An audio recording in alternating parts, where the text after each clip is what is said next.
Semangat pagi adik-adik pelajar, bertemu kembali di John Freddy Tondang.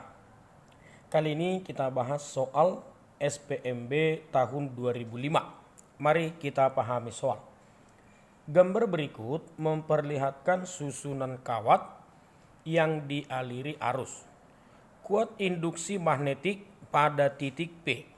Baik adik-adik, untuk memudahkan kita di dalam pembahasan, ketiga kawat kita beri nama.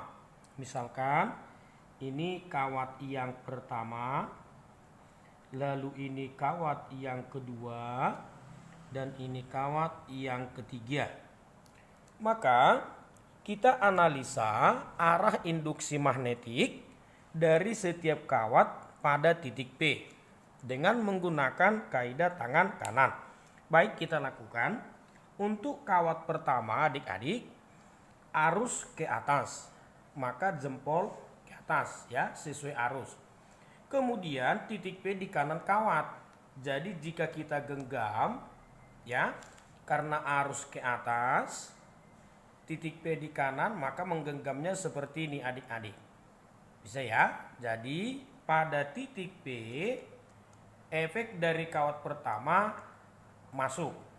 Maka kita buatkan induksi magnetik pada titik P oleh kawat pertama cross. Masuk ya. Angkanya atau nilainya nanti kita hitung bersama. Kemudian dari kawat kedua, kita perhatikan arus pada kawat kedua ke bawah. Sehingga jempol kita ke bawah ya, jempol ke bawah. Lalu titik P-nya di kanan kawat. Maka jika kawat kita genggam, bisa adik bayangkan bahwa di titik P akan keluar. Ya.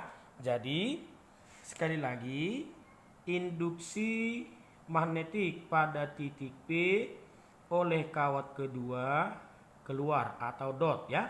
Jadi ini keluar menuju pembaca, sedangkan dari kawat pertama tadi masuk atau menembus bidang. Lalu yang terakhir adik-adik, kita perhatikan kawat ketiga.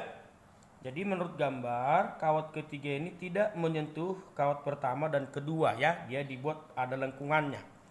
Baik, arah arus ke kanan, maka jempol kita ke kanan. Lalu titik P dari kawat ketiga di atas. Maka jika kawatnya kita genggam pada titik P, induksinya akan keluar.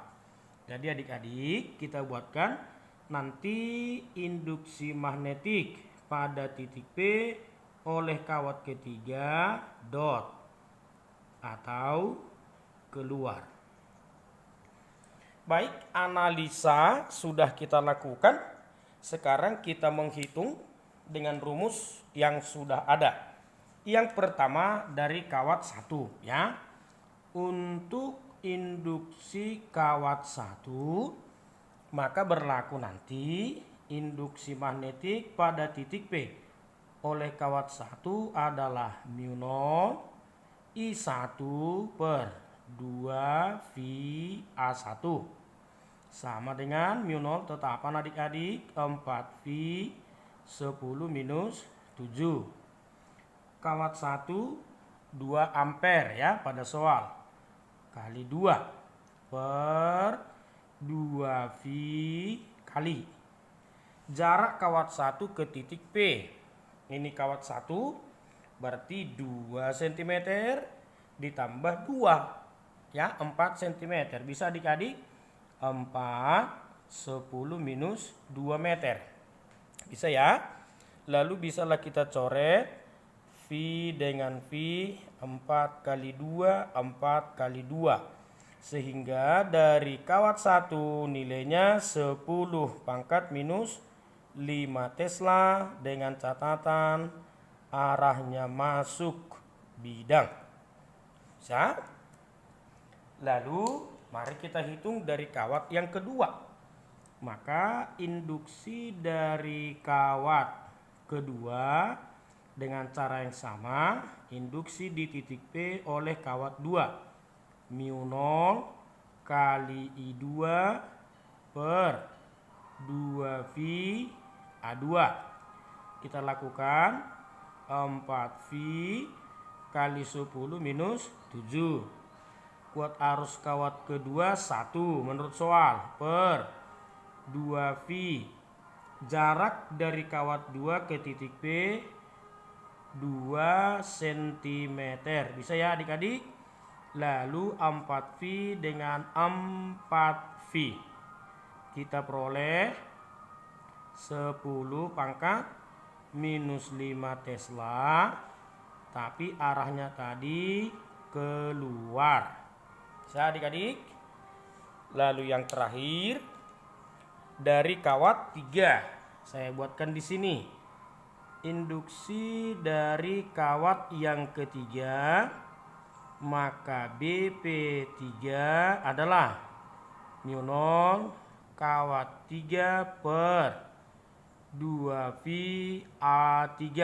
Kita lakukan 4V 10 minus 7. Kuat arus kawat ketiga 1 ampere per 2V. Baik, perhatikan adik-adik, jarak kawat ketiga terhadap titik P 2 cm.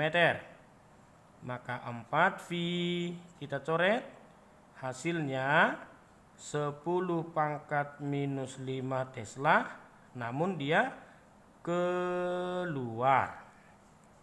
Bisa ya? Jadi setiap kawat sudah kita hitung pengaruhnya.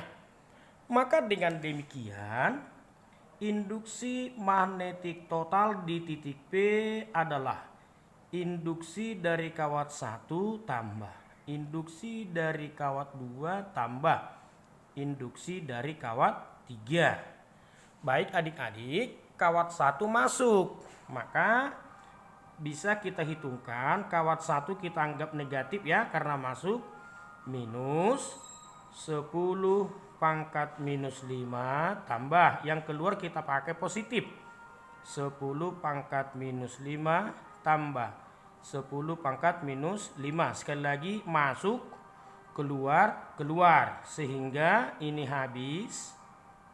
Yang kita peroleh 1 kali 10 pangkat minus 5 Tesla jika dibutuhkan arahnya keluar. Ya, jadi sekali lagi adik-adik, pengaruh dari kawat 1 kali 10 pangkat minus 5 arahnya masuk. Dari kawat 2 nilainya sama tapi keluar. Dari kawat 3 nilainya sama keluar. Jadi total 1 kali 10 pangkat minus 5 arah keluar. Opsi kita bagian A. Baik adik-adik, demikian pembahasan kita. Semoga adik-adik semakin mengerti. Terima kasih.